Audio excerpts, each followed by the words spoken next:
Hey guys, welcome to day 2 of the bus build. Today is going to be all about getting this technically certified as an RV, getting it retitled as an RV. Obviously, as a school bus, it's titled as a commercial vehicle. Insurance and registration on commercial vehicles is way more expensive than on RVs. So I want to get this retitled as an RV because that's what it's going to be. But there are certain requirements that have to be met in order to get it certified as an RV. If we take a look at the binder of bus documents, maybe this will be a recurring item on here. But got this from the Arizona MVD Motor Vehicle Division. I'll put a picture up if I can figure out how to do that in the editing software. But basically, there's a list of requirements to get titled as an RV. And you have to meet 4 of the requirements, at least. So the requirement list is a cooking facility with an onboard fuel source, a gas or electric refrigerator, a toilet with exterior evacuation, a heating or air conditioning system with an onboard power or fuel source separate from the vehicle engine, a potable water supply system that includes at least a sink, a faucet, and a water tank with an exterior service supply connection. And finally, a 110 to 125 volt electric power supply. So, to meet those requirements, I have this water jug with a faucet, and then I'm going to be using this 5-gallon bucket from Lowe's as my sink.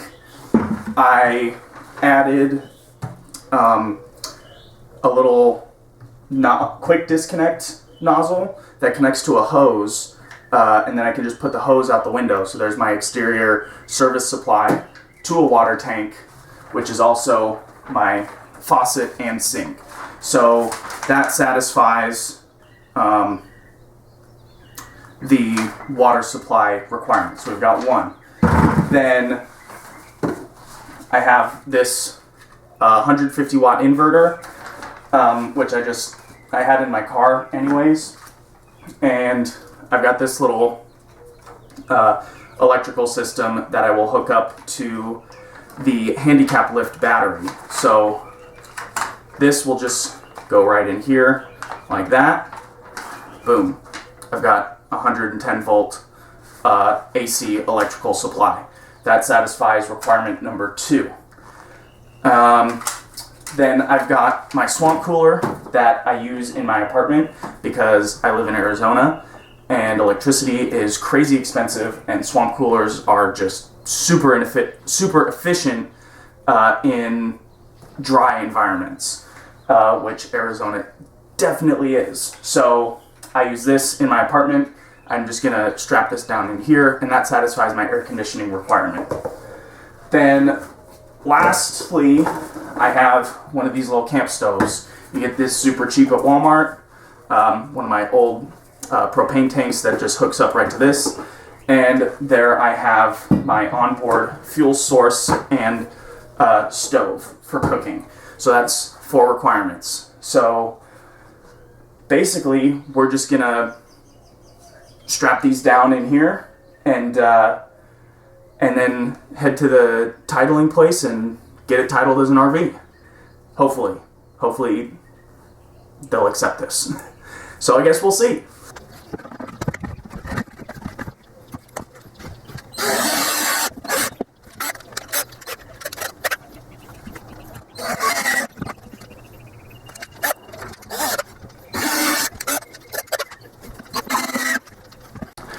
All right, so now we're gonna make a brace for the tabletop because we're gonna have water sitting on it, and water is super heavy, and that's just, you know, a piece of plywood that's cantilevered off of a 2x6, 2x8. so not very sturdy. So we're just going to take a scrap 2x4, cut some 45s. We're going to go with the length of the speed square, and then we'll mark out where we're going to make our cuts. Cut it 45, just screw it on there as an extra support.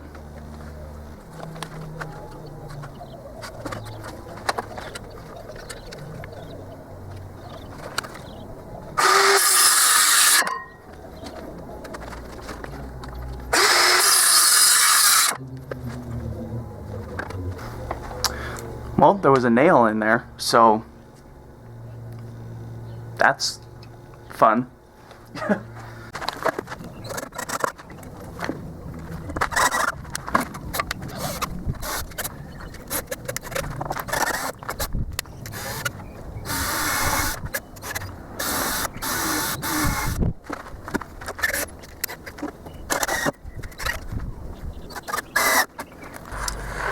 Okay, so now that we have this extremely unwieldy table that will be strapped to the wall, I've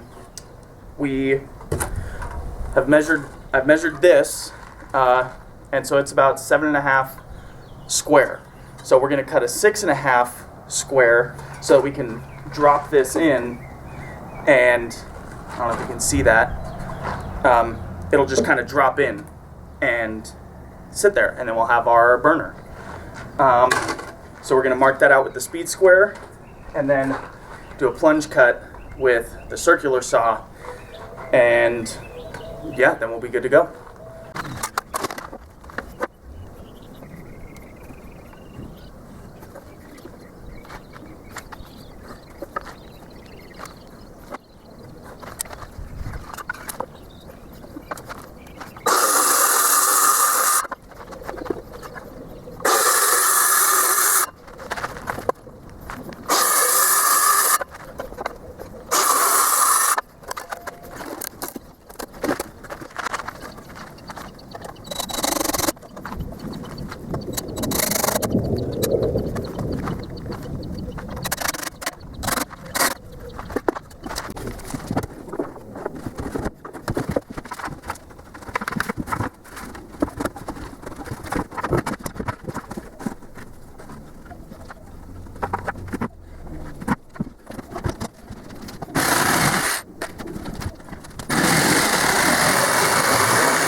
Alright, so we got the galley, I guess, kind of all set up here. And so what we're going to do now is we've got this ledge right here. And so we're going to need to cut out a section of that so that this can go flat up against the wall, and we can use these holes from the screws that we pulled out last time. So I'm just going to get this lined up so that the holes are going to be right here, or approximately. Like it doesn't have to be perfect, because this is all just going to come out shortly anyway. So we're going to mark there, and then we'll mark on the other side. Alright, so now that's marked, and clear this out of the way. Take our grinder, we're just going to cut that off. And this panel is going to come out anyway. I'm just, like I said, I just want to do a quick conversion so that I can technically classify as an RV to save some money. So we're going to cut this for now, and then eventually that'll all come completely out. So we got this, and here we go.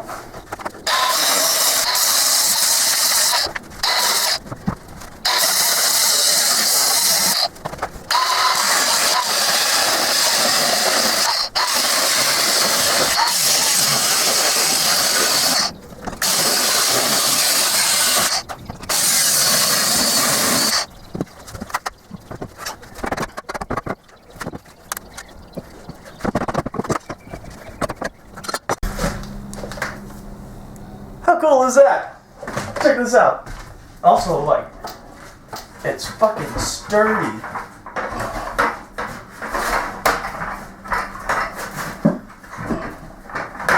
So we got this. We got supported by a cantilever. It's also strapped into here, so some of the weight is going to be reacted through here into the wall.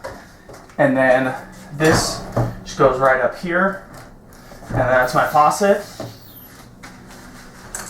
And I can take the hose.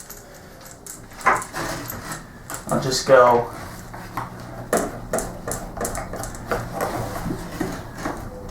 right like that. And then toss this end out the window to fill it up.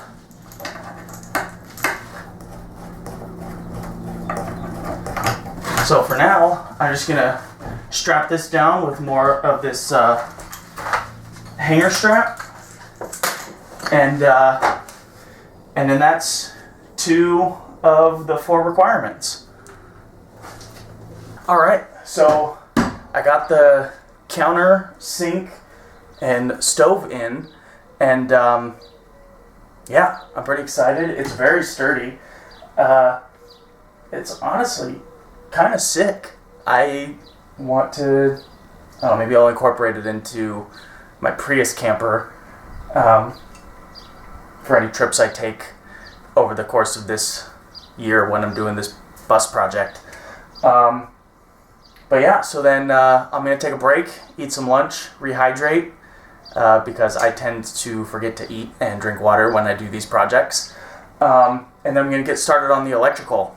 And hopefully I can get that done before the titling place closes. Otherwise I'll just go in the morning. Alright, so onto the electrical. So there's already electrical coming into the bus back in this corner to power the wheelchair lift. So basically my plan is to tap into that electrical because it's connected to a battery right under the lift on the bottom of the bus, and connect to that to plug in the swamp cooler, which will then satisfy the requirement for electrical and for some form of air conditioning that is disconnected from the engine. So yeah, here we go. Okay, so first we're actually going to disconnect the battery. It's on this convenient slide out mechanism, which is, you know, kind of cool for easier access. But I've got my gloves on. The ground is dry.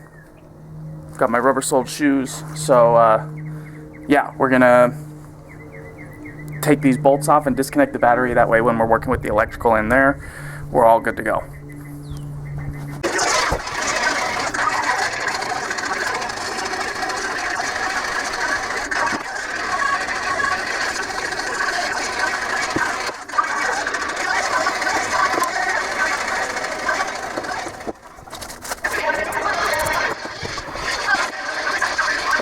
Alright, so we got the electrical in right here, and you can see we got the switch and the blue light comes on. So we got power. As you can tell by the lack of noise, the bus is off. So we wanted this to be independent of the engine, and it seems like that is working out. But what we wanted to test now is making sure that our inverter is going to work. So as we can see here, the power is off, and now it's not working. Well, that is a bummer. Couldn't have possibly blown a fuse. Alright, I'm gonna have to figure this out. Okay, so that wasn't working because I had a bad ground. I had it grounded up here, and that wasn't good enough, so I ended up grounding it down in here. And now it's working, but then when I ran a test to have the swamp cooler run, which is one of my, necessary 4 items, it triggered the overcurrent protection on the little inverter that I have, which is ridiculous because that inverter is supposed to handle 150 watts, no problem, and that's only 99. And I know some of you might be thinking, oh, well, you know, maybe it's when the pump kicks in, it's spiking too high. Well, the inverter is supposed to handle a 300 watt spike. So the inverter I have was just not up to whatever spec that it's advertised as. So I'm gonna have to go get a new one from Harbor Freight. Wow, that lighting's bad. And then get that in. So I'm not gonna be able to get this titled today because they'll be closed in like an hour. So basically, I'm just gonna kind of make everything look nice, clean up the inside, go get that new inverter. It's just like one of these things that plugs into your cigarette lighter. So yeah, that's pretty much it. I'll show you what it all looks like when it's all done and cleaned up. All right, we are back from Harbor Freight and got the new inverter just hooked up here. You just flip that on. It's got a nice little battery voltage monitor as well. But we're gonna keep that off so we don't kill the battery. But that, I wired it directly to the battery. Whereas this other one, I tried to tap into the electrical for the wheelchair lift. There's words. But what I found out after I did that is all the electrical gets disconnected when the handicap door is closed. So, effectively, this only works when this door is kind of open. So if you see here, when this deadbolt slides open, this pressure is released. So that allows the lift to be used, which also now activates the cigarette lighter socket that I put in. So basically we're not going to use that. I'll put that in later, like when I do electrical for the actual conversion, but for now we're going to go with the direct connection to the battery, and then we've got that plugged in to the swamp cooler, which will qualify us for our air conditioning. So we have now met the requirement for a stove with an onboard fuel source, a sink with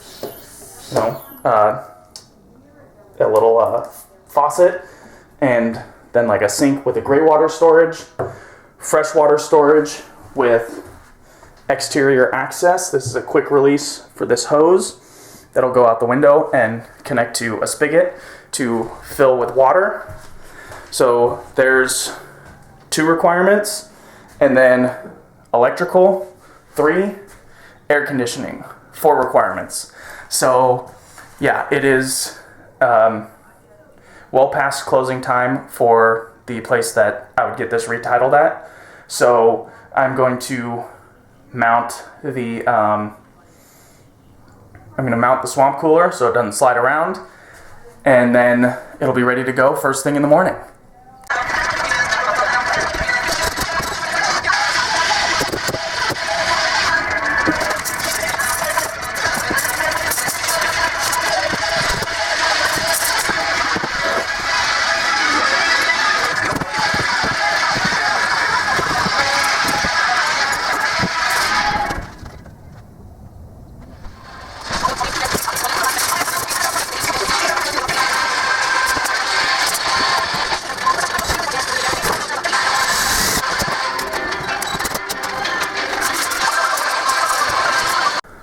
Alright, so